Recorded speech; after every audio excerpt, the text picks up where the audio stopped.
Don't be angry with wrongdoers. Philosophers say that people are all guided by a single standard. When they assent to a thing, it is because they feel it must be true. When they dissent, it is because they feel something isn't true. And when they suspend judgment, it is because they feel that the thing is unclear. Similarly, they say that in the case of impulse, people feel that its object must be to their advantage, and that it is impossible to consider any one thing advantageous and desire something different, or consider one thing right and have an impulse to do something else. If all this is true, then what grounds do we have for being angry with anyone?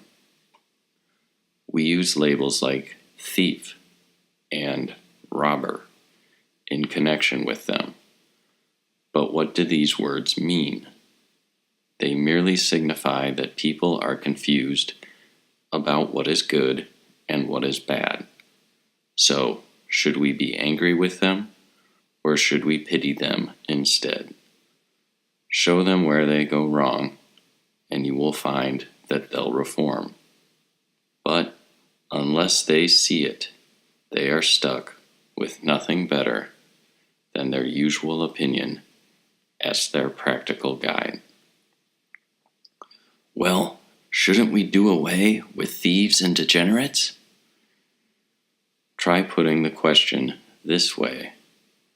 Shouldn't we rid ourselves of people deceived about what's most important, people who are blind, not in their faculty of vision, their ability to distinguish white from black, but in the moral capacity to distinguish good from bad? Put it that way, and you'll realize how inhumane your position is. It is as if you were to say, "Shouldn't this blind man and this deaf man be executed?" Because if loss of the greatest asset involves the greatest harm, and someone is deprived of their moral bearings, which is the most important capacity they have, well, why add anger to their loss? If you must be affected by other people's misfortunes, show them pity instead of contempt.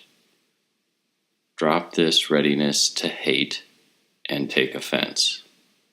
Who are you to use those common curses like, "These damned fools," etc.? Let them be. Since when are you so intelligent as to go around correcting other people's mistakes? We get angry because we put too high a premium on things they can steal. Don't attach such value to your clothes, and you won't get angry with the thief who takes them. Don't make your wife's external beauty her chief attraction, and you won't be angry with the adulterer. Realize that the thief and the adulterer cannot touch what's yours, only what is common property everywhere and not under your control. If you make light of those things and ignore them, who is left to be angry with? As long as you honor material things, direct your anger at yourself rather than the thief or adulterer. Look at it this way. You have beautiful clothes, and your neighbor does not. You have a window and want to give them an airing. The neighbor does not know what man's good consists in, but imagines it means having beautiful clothes, the opinion you happen to share. It's a foregone conclusion that he's going to try and steal them. I mean, when starving people see you gobbling down food all by yourself, you know one of them will make a grab at it. So don't provoke them. Don't air your clothes at the window. Something similar happened to me the other day.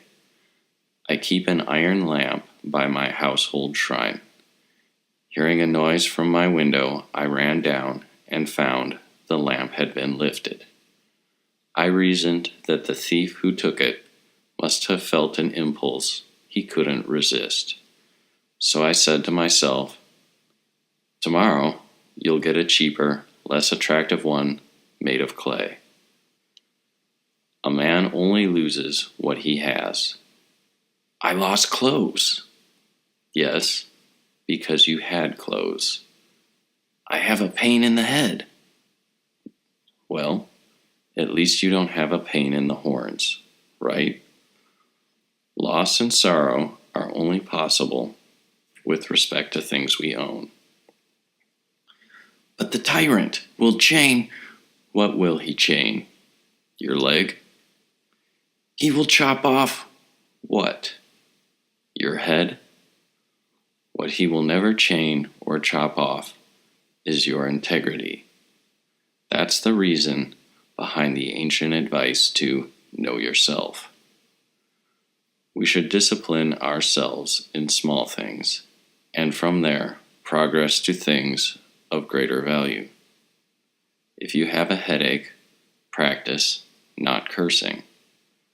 Don't curse every time you have an earache. And I'm not saying that you can't complain. Only don't complain with your whole being.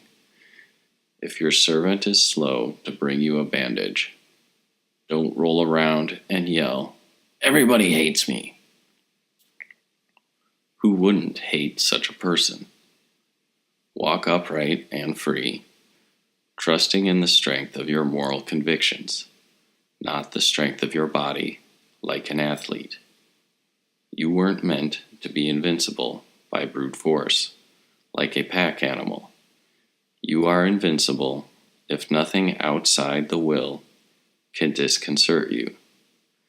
So I run through every scenario and consider them as an athlete might. He lasted the first round. How will he do in the second? What if it's hot? What if it's the Olympics? Similarly, if you entice him with money, he will turn up his nose. But what if it's a pretty girl whom he meets in the dark? What if you tempt him with fame, or test him with censure, or applause, or death?